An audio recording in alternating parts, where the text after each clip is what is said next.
truth. And I heard the truth from Ray, and I'm hearing the truth from a lot of people, and I'm seeing the truth in a lot of these signs. It says, hands off Syria. We have no business meddling in Syria at all.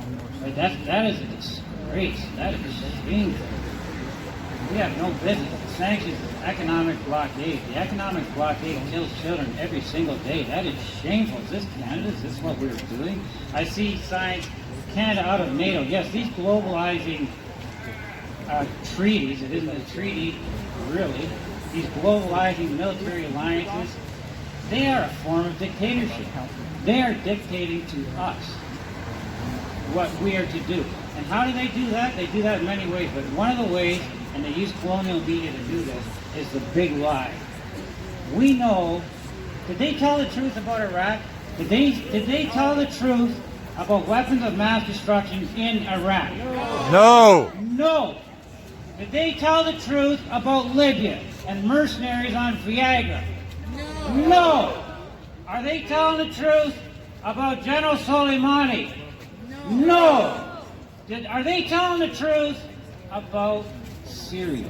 No. Are they telling the truth about anything? This globalizing dictatorship is not telling the truth about anything in these matters. It really isn't.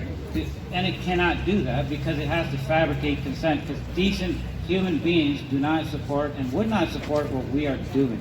We support terrorists, and Ray was talking about this. We support terrorists who slaughter Christians because they're Christians. Do we support that?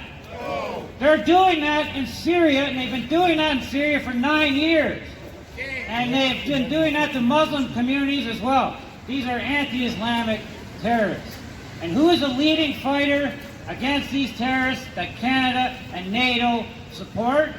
General Soleimani. Who did we assassinate? General Soleimani. He was one of the number one anti-ISIS fighters. What does that tell you? Who do we support?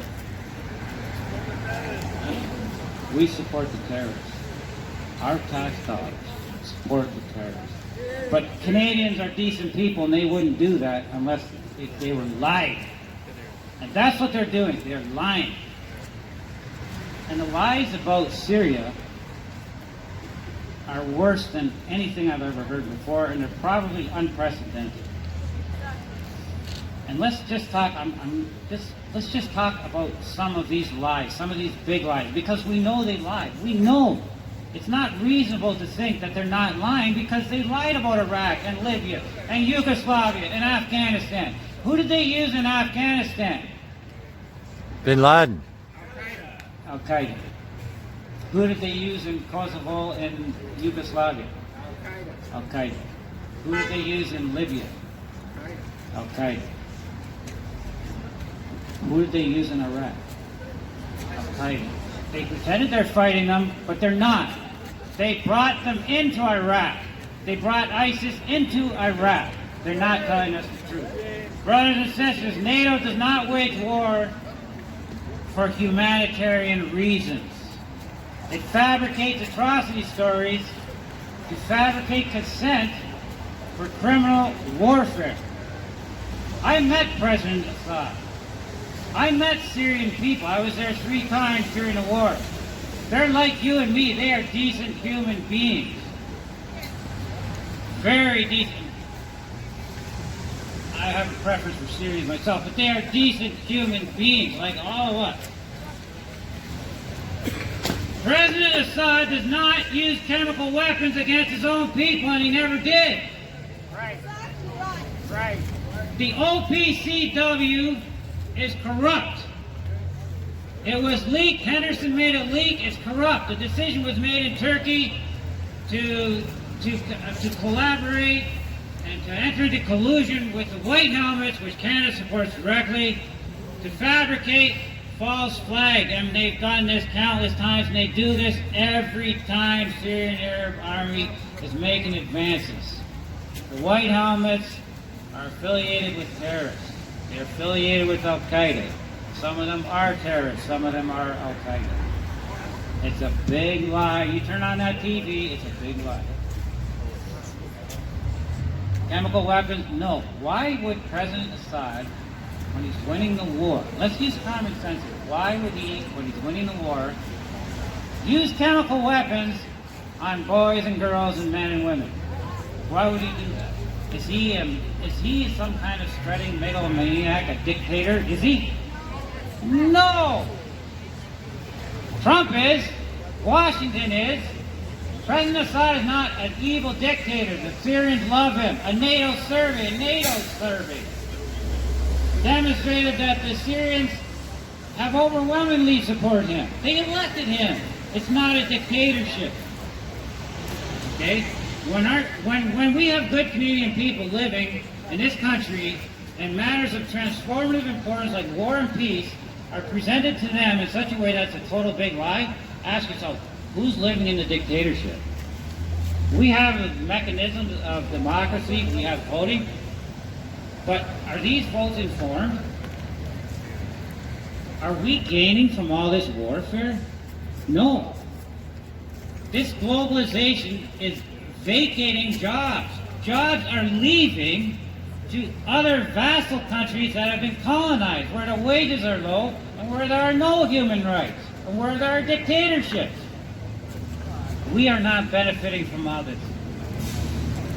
What about the Caesar photos? Some guy named Caesar doesn't even have his last name anywhere. He presents a lot of photos and says, look what Assad did. Sorry, folks, it doesn't stand up to any evidence. Rick Sterling did a lot of excellent work with that, so did others, Tim Anderson. It's fake. These are all fake. He does not kill his own people. NATO and the globalizing dictatorship, every country they go into, they say it's humanitarian, we're just going to help you. We're coming in, we're going to bomb the hell out of you because we're going to help you. It's all a big lie. They say he's a dictator. It's all a big lie. And the media just regurgitates it. They're stenographers. There's about 6 media monopolies that control all the messaging. Where's the media now that I'm talking? Or when the previous speaker was talking? I saw CMHC. Where is it? What happened? Where did they go? It's deplatforming. Vanessa Bailey was here. She's an expert on the white helmets. She was deplatformed. She couldn't find us. Thanks to Hamilton Coalition to Stop the War and their fine efforts, they found platforms for her, platforms where she could speak and tell the truth about what she discovered in Syria, investigating the white helmets. Thanks to the Hamilton Coalition to War, she found a platform. But many places canceled. And that's democracy? That's not democracy. Voices of truth and peace and justice are being shut down. Saturday, the torture place. Did he do it? No. Amnesty International didn't even go to Syria. They weren't allowed in. They used computer software to figure out these atrocities. What? Okay, give me 2 minutes. Okay. With that, I will close. I'm going to just repeat what a previous speaker said, which is our governments support all these terrorists, including ISIS, okay? They try to work within a mantle of plausible deniability, but they support them all. I can prove it all, and a lot of us can prove it all, okay? Our governments support the terrorists. They are not going after terrorists. They're going after President Assad, okay? Thank you.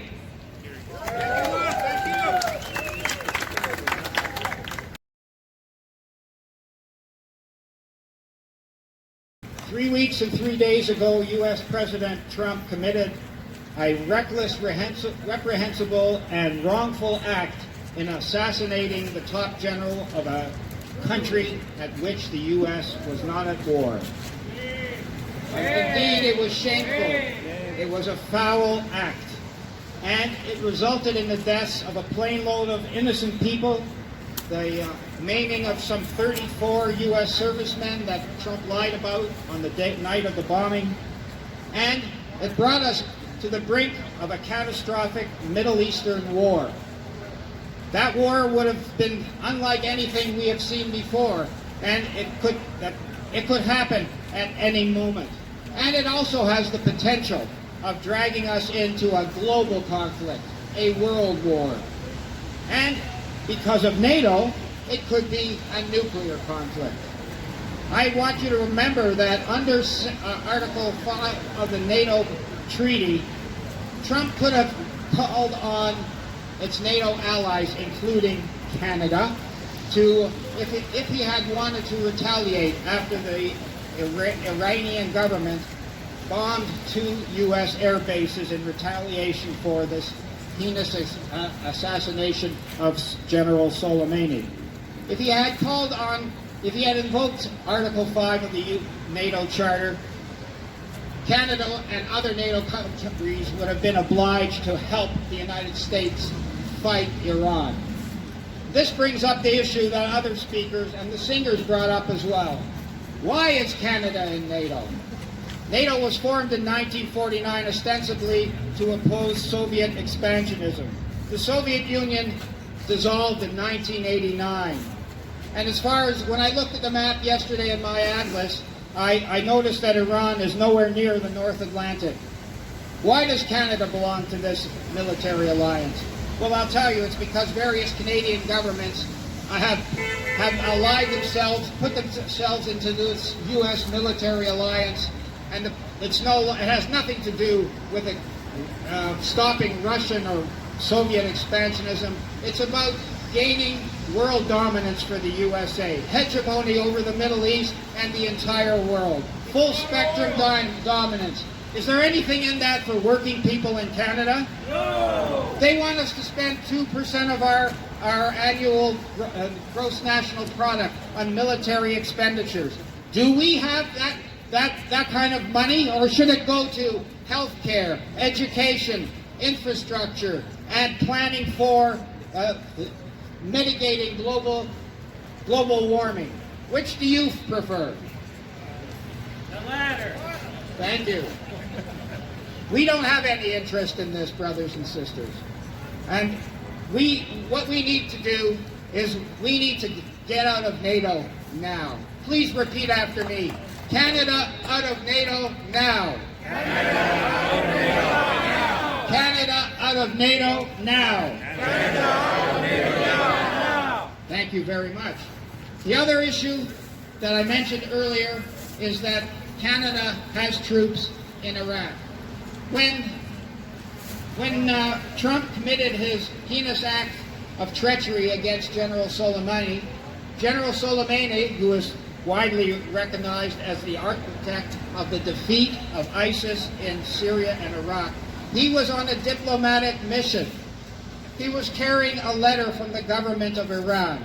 He was there at the specific and personal invitation of the Iraqi Prime Minister, because the Iraqi Prime Minister was acting as a mediator between Saudi Arabia and Iran.